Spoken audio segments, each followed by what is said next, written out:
It's gonna probably be like a few minutes. I normally do shorts, but I think there's always a message that you can learn from someone that's older than you. Not always, because they got some motherfuckers that's old and just wild stupid. Like, why? Because it's just their upbringing. They probably, for instance, I'm gonna tell you about an old person that's old. You would think he's wise, but he's really an idiot. He's really dumb. Um, they got some motherfuckers that was, you know, in black communities that was raised by the foster care. They come out of foster homes and shit like that. So, like for instance, motherfuckers like that. Let me just tell you how you might not know that a motherfucker is really stupid, but he's older, and you may think he's a wise person because he knows how to put some sentences together and it sounds believable. You know what I'm saying? Motherfucker might just piss on the toilet or might just take a shit, right, and not flush it. A regular person with regular upbringing would automatically know to flush the toilet. But they got motherfuckers that will piss on the toilet and take a shit and all that and treat that shit their own bathroom like it's a train station bathroom or a gas station bathroom. So that's the difference between an older person with a different upbringing. The upbringing being the motherfucker came from a group home and like he wasn't told that that's not the right thing to do. You know what I'm saying? So you can never always automatically assume just because a motherfucker old that he has wisdom. You know what I'm saying? He may have, he may know certain things about certain things, but it may be some inconsistency with his wisdom, his knowledge. You know what I'm saying? Because it's like I said, motherfucker be doing. Sometimes they may say shit that sounds decent, and now they shifting and they saying shit that sounds ridiculous. You know what I'm saying? So, um, when I was younger, you know what I'm saying, you can learn from me because I'm gonna tell you how you might not be able to trust nobody. It depends on what you trust them with. I mean, you can trust certain people with certain things, but some things you can't trust a person with, like money. I mean, it depends. Like, you know what I mean? If you trust in some people you can trust with certain things, and some people you can't trust with certain things. You know what I'm saying? Like, you could trust, um, just say a person that's a square person that comes from you just be able to figure somebody out whether you could trust them or not with money. But you may be able to trust them with money, but you might not be able to trust them around your girlfriend. You know what I'm saying? So trust is it's a thin line between that shit. Like that shit is like um uncertainty on who you can really trust because motherfuckers can switch on you. I'm gonna tell you how when I was like this is back in like 1995 and I was like I lived in every borough. I lived in Bronx. I lived in Brooklyn. I lived in Long Island. I lived in Staten Island for a few months. So I lived everywhere. You know what I'm saying?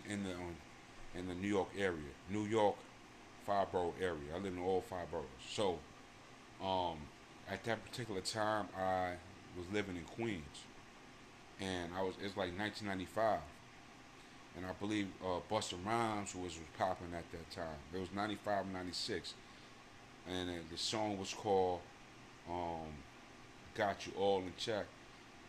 So whatever.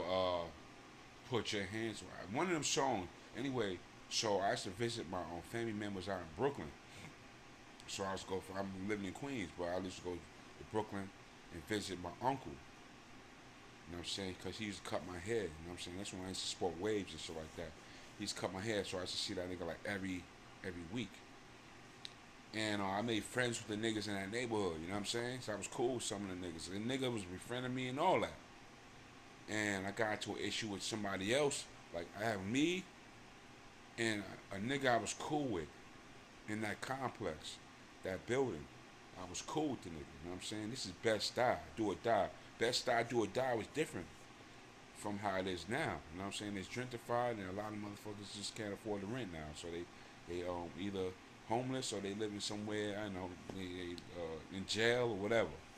So I got befriended by a nigga, and he snaked me. You know what I'm saying? Cause I got into issues with other niggas in that complex. So I put the beach on a nigga. Boop boop boop boop boop. And I guess the security for that complex bought me.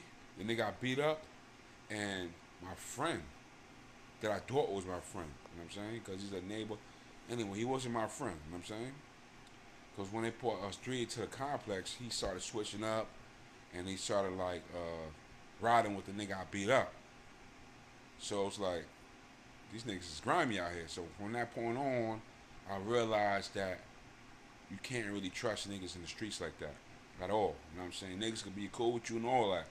You know what I'm saying? And within a drop of a dime, the motherfuckers is just with almost instantaneously these niggas is switching up on you and ready to snake you and all that. Some people don't have those issues. Um, so I like when I deal with people, everything's. When I talk to men, everything's professional. You know what I'm saying? If I have no business with you, I'm not gonna talk to you. Unless I could probably ask you about certain things that you may know. Like for instance, earlier today, I seen a nigga with a jacket that I like. You know what I'm saying? So I was like, yo, that jacket look fire. And I'm gonna gas him up, whatever. Yo, you got that shit from around here? I'm trying to figure out, like, I want to get a jacket like that. So he's like, nah, I got it off the internet. I'm like, word? What site? So he told me the sites. I bet. You know what I'm saying? So I use them for just knowledge and a little information about jackets that they got in that style. You know what I'm saying? And that was that. You know what I'm saying? So I was in. All right, back to the Brooklyn. I went to visit my family in Brooklyn. My uncle Carl. He died of AIDS back in 1997. He had AIDS. So that's the first person I know that caught that monster. And I was like, nah, this is nasty. Am I ever trying to get that? And I'm going to do whatever I can do not to get that. So I went to a health class where I lived in Long Island too. So I went to Long Island school, and I was asking my health class teacher, I had health as one of my classes. And I was asking, how do I not catch AIDS? You know what I'm saying? Because after my uncle died of AIDS, I was like, I ain't trying to catch that shit. Because damn near everybody was catching that shit. You know what I'm saying? Not really everybody, but it was real a scary topic in the neighborhood. AIDS, you know what I'm saying? And having sex, intercourse. So I'm like, what's the easiest way for me to not to get that? He said, just get blowjobs. I'm like, word? So from that point on, this happened he told me that in 1997. And I was like, I might just start getting blowjob from bitches, because I'm not trying to run up in no pussy and get burnt and catch that monster. So this all unraveling comes along to the one story how a nigga you think may be cool with you, this is how it is in the hood. And what makes a nigga hood is when he starts coming out the house and not being up on the mama's roof, and who he starts associating with. You know what I'm saying? This is what makes a motherfucker square person from a street person. A square person normally, he has his parents. A motherfucker could be a street person just by his genes. He can have him father that's a street nigga, you know what I'm saying, that's in and out of the streets, and you pick up, you start to pick up on his character, you know what I'm saying? So that get passed on. You know what I'm saying?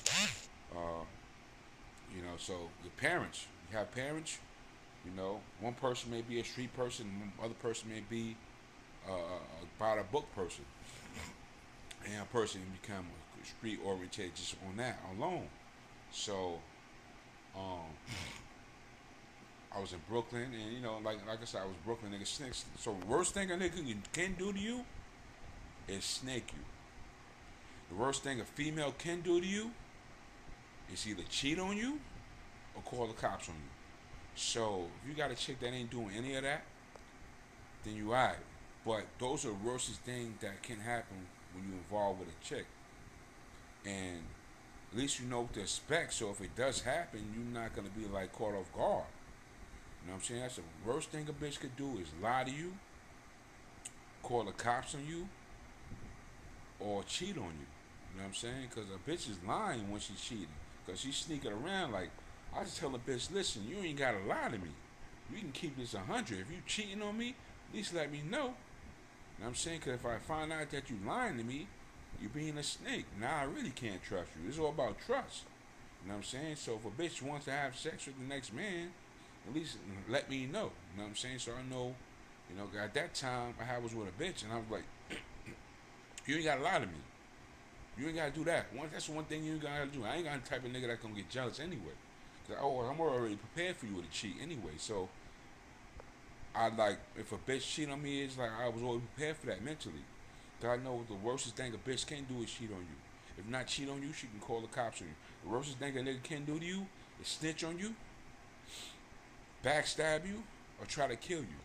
Those are the worstest thing that a nigga can do to you. So if a nigga start even going in that direction, by me reading his movements, I know what to expect. I know how to counter this shit. You know what I mean? So I'm just teaching you what to expect from both genders. You know what I'm saying? Like I said. So when I went to visit my uncle in Brooklyn in Bed-Stuy, and that shit was real at that time. You know what I'm saying? But I was real on some real shit at that time too. You know what I'm saying? I came out the house in 1992, and I went to, like I said, I went to visit my family and my uncle, and I got into shit in that complex, and I got into a fight, and the nigga that I thought was cool with me started snitching and turning on me. So I was like, all right. So I know what to expect from niggas now. You know what I'm saying? So I know how to treat niggas at a distance, keep niggas at a distance, because I don't want you to get too cool with me when I know all along you can possibly snake me. And if not snake you, they could talk shit behind your back. They could give out information, to anybody. You know what I'm saying? This is why I stay to myself, and it's just how I am. I mean, some niggas don't never been through that, and they wasn't put in that position where they have to, um, keep people at a distance because they was around good people. But I was around a lot of good people growing up. I was around a little bit of everybody. You know what I'm saying? I was around, motherfuckers that was good natured. You know what I'm saying? So I still know now that I'm out the streets, because like I said, the person becomes street orientated when they start coming out the house. You know what I'm saying? When they after like a 6, 7, 8 years old, your mom's just like allowing you to go outside and shit like that. And those are who people start gravitating towards certain crowds, certain people befriend them, and they become friends with those people. And now you start taking on the street shit. You know what I'm saying? So that's basically it. I think I have a few more things I'm gonna say about this street shit. And they got the motherfuckers that, the same thing with the females. They got the females that be into the streets too. Like so they start being able to go out their mama's house. They hanging around the niggas in the complex, and they chilling with the street niggas. So some bitches is always gonna be street, cause that's what's instilled in them. You know what I'm saying? So you see a lot of times a bitch may have a boyfriend that's a real square motherfucker, but she don't really like that nigga. She's just using that nigga because the character. You know what I'm saying? She like the money that he has to offer, but at the end of the day, some bitches would rather be with a street nigga. Cause that's what they came out the house fucking with street motherfuckers. You know what I'm saying? So they're not gonna really be jacking a square motherfucker, but they're not gonna tell you, the motherfucker bitch that's like that ain't gonna tell you their ulterior motive. That's why they got strippers. Strippers, a lot of times they might have a boyfriend that's a street nigga, but all their Johns are square motherfuckers, and they got some Johns that street motherfuckers too. You know what I'm saying? So it's like this shit is hard to decipher, what the bitch is and how you should come at them and how they gonna come at you. Cause like now, right now, this day and age, man, like I said, the worst thing a bitch can do is cheat on you. If not that, the worst thing she can do is call the cops on you. You know what I'm saying? So you gotta know what to expect, man. So when the things happen, like when my father died, I cried one time. Cause I know what to expect. I know he's probably gonna die. You know what I'm saying? He's a street nigga. You know what I'm saying? He run the streets and he ain't died. He ain't get killed, but he died from a heart attack. You know what I'm saying? And I was prepared for that. So I only cried one time for my father, one time for my moms, and I haven't really cried ever since then. The last time I cried was 2006. So the main thing I'm talking about is preparation for shit, being prepared for shit. You know.